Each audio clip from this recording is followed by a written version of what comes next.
Take care when working on pre-charged air guns. High pressure air can be very dangerous. Make sure the cylinder is completely empty before you attempt to work on it. Warning: there is a legal limit of 12 foot-pounds for air rifles in the UK. It is illegal to tune or set an air rifle over this limit. The limit for air pistols is 6 foot-pounds. Watch through the video first before you attempt to dismantle the gun.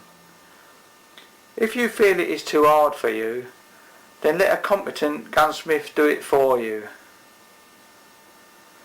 No responsibility can be taken by the author, video maker for any work carried out.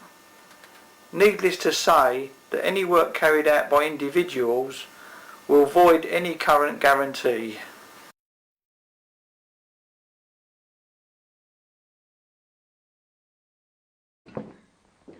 We're now going to strip down and service the Korea 707 pre-charge air rifle. These are a 10-shot lever action rifle with a 10-shot magazine. This is the early model, which is all silver here. The later ones, this is all black, and the pressure gauge, instead of being at the front there, is under there. You will need to make some tools to dismantle this gun, which we will show you. This is one of the tools you need to make to remove the exhaust valve from the front. You have to turn this to 20mm diameter and file a 4.8 by 4.8 keyway on the front. We've used 1/2 inch bar with a sliding dowel that just helps line it up.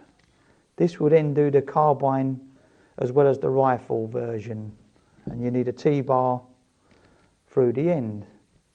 You will also need to make up another tool like that to remove the front caps. We've made it so that we can adjust this in and out because we found it's quicker to use it this way rather than just a screw that goes through there, because they say to make one up out of 3mm screw. These are the dimensions that we used. You can use carbon steel if you want it to last longer, but for a one-off, mild steel will do the job. To remove the fore end, there's just one Phillips screw on the underside.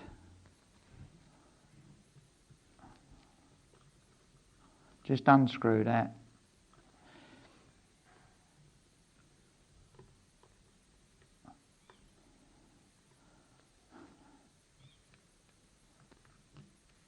And then you can pull the wood away.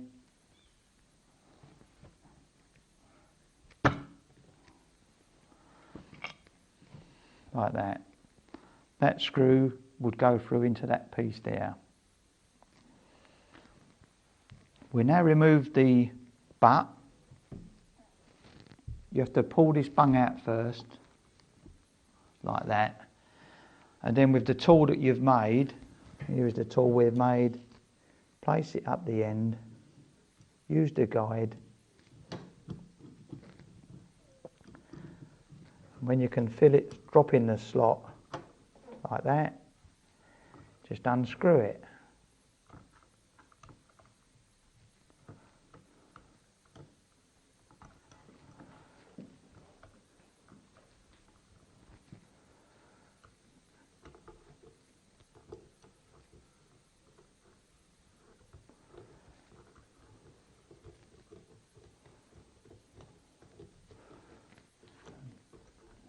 Pull it away,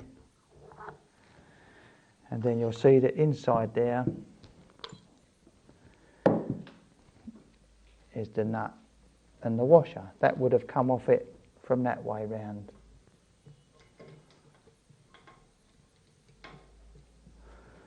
Can remove that.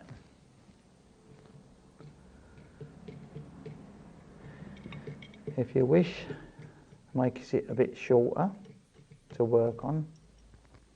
Place them to one side so they don't get damaged.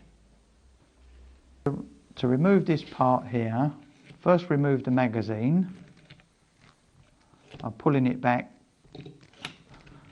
like that and out the front. Place it to one side. You've then got to remove the scope rail with a Phillips screwdriver, that one, and this one.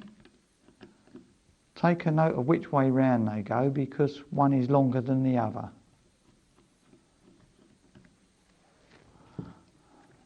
If you see that, the longer one goes at the front. You can now remove this screw at the top, this Phillips screw there.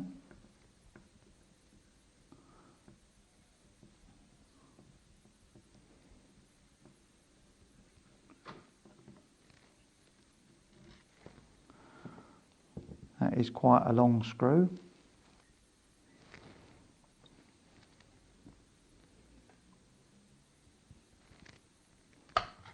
That will now pull off like that. Can place that to one side.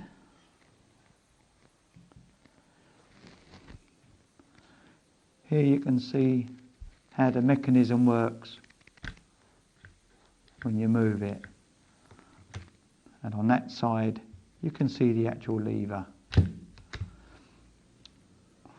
You now need a small tap hammer and a punch to knock this out.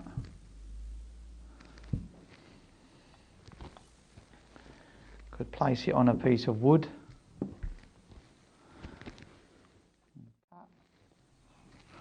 We'll remove this screw first.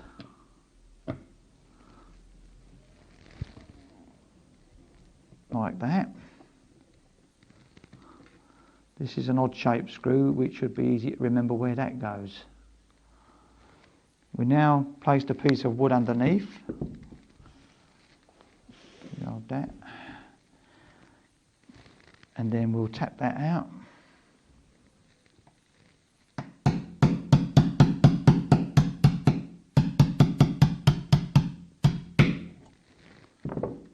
Tap that out like that.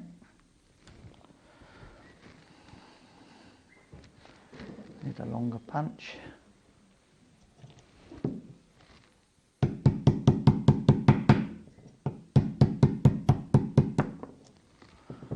That's that.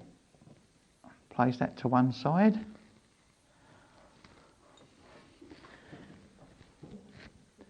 You can then pull this down and over like that, and it will just pull out.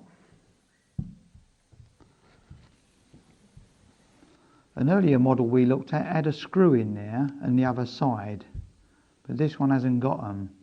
But if yours has got a screw either side, just remove it. It's a little Phillips screw, but there's just a pin through there that you have to tap out later. We've now got to remove this screw and that screw and the same on the other side, and also this top screw.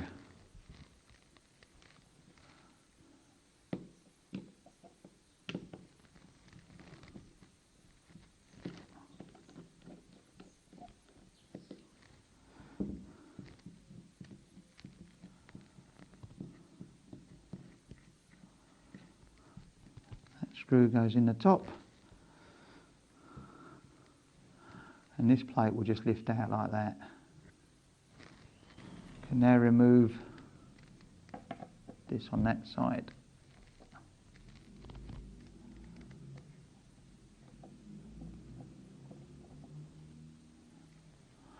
I'll just place this to one side and undo this screw.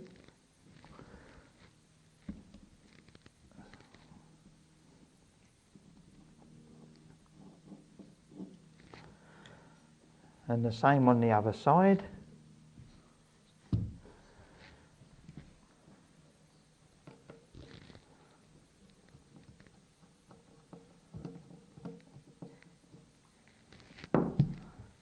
Just pull out. Slotted screw.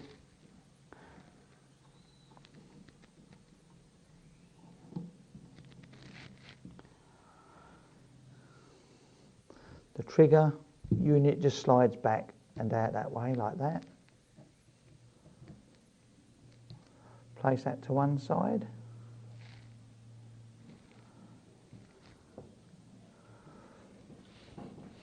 You've still got to we'll remove this little screw, which is the pellet stop.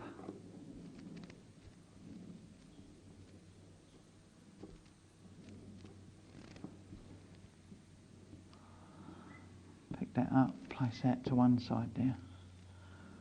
To remove this pellet loader, pull the bolt back like with your finger, and that'll pull straight out the back, and then this will just pull out the side like that. Place them to one side. Place a piece of wood under the end so that we can tap this pin out the end like that. Use a thin punch. Remove the two little Phillips screws if you've got Phillips screws. And tap the roll pin out. Like that. The pin that we've got in there now is now holding the spring tension in, like that. This is the hammer spring and spring guide. All you have to do now is to push this pivot through from behind with a small piece of rod. Just push it forward and that will pull out like that. And then this power regulator will just pull out. Check which way round it came out so you can put it back the same. To slide this back, you've got to hold this trigger unit lever out the way.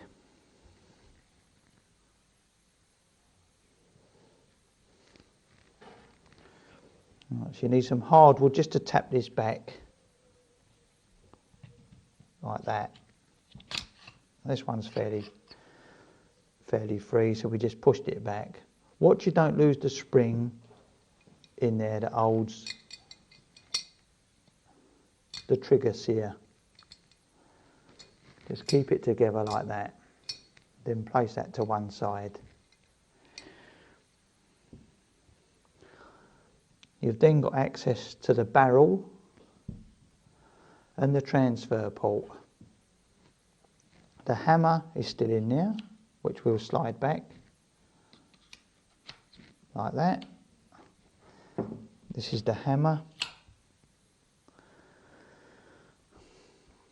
Place that to one side. Here is your power regulator. That controls how much of the valve is sticking out and thereby controls the power. Because if not a lot is sticking out, the hammer will only just tap a very small portion, but if it's wound in, the hammer will have a longer stem to push open, hence more power. Make sure there's no air in the gun before you dismantle it, and you've got a gauge here to make sure there's no air in there. But if you keep firing it till all the air is gone and there's no air coming out, then you can start to dismantle the air pressure gauge and the front part here. This one here, you need a Tommy bar through there, the exact size to unscrew this, which we've made one up over here. This one goes in there like that, and we'll unscrew that. Once it's loose, you can just remove that filler